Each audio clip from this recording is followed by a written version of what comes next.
As summer storm season begins, the Better Business Bureau is reminding homeowners to be cautious when hiring a contractor to make repairs to their property. While you try picking up the pieces, scammers are looking to take advantage of potential victims. Joining us now with some tips on how to avoid getting scammed is an expert on property damage, Ron Snuffer. He's seen every trick in the book. Ron, thanks so much for joining us. Thank you for having me. I really appreciate it. So for someone looking to clean up after all this mess they're already dealing with, where should they avoid looking for help? They should avoid somebody who just comes straight to their door and knocks. Those are the first people that come out after a storm. Some of them are there to help, but a lot of them, unfortunately, are there to take advantage of the situation. People are emotional and stressed out, and they make bad decisions in those circumstances. And speaking of, Ron, you're joining us in Houston, Texas right now. You took some time to pull over, and I believe you're right in the middle of some nasty weather right now, huh? Yeah, we have a windstorm going on. They say it's 80 to 90 mile an hour winds right now in Houston. I was down here.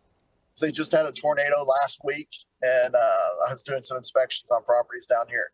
You know, we were talking earlier, I told you before, people used to think, oh, West Virginia doesn't really get tornadoes. But here lately, we've really been hit hard, over a dozen here in just this year alone. So it's a reality. People are dealing with a lot of storm damage and cleanup. So this is a real reality, and scammers are out there. So what are some common red flags or tactics that these bad guys are using? They'll try and force you into a contract immediately and get a deposit. Sometimes a large deposit from you up front when no work has been performed and no materials are at the job site at that point in time. You know, you need to work with your insurance company and make sure that they're going to assess the damage before you have anybody do any repairs, and so that the insurance company is paying it, not you're paying it out of pocket. It would just be so horrible to deal with the aftermath of a storm and then to get scammed. So now you have two problems that you're dealing with. So with all of this in mind, where is a safe place to turn? So generally, if you go to a manufacturer, one of the manufacturers I always like to point out is called Gaff Elk.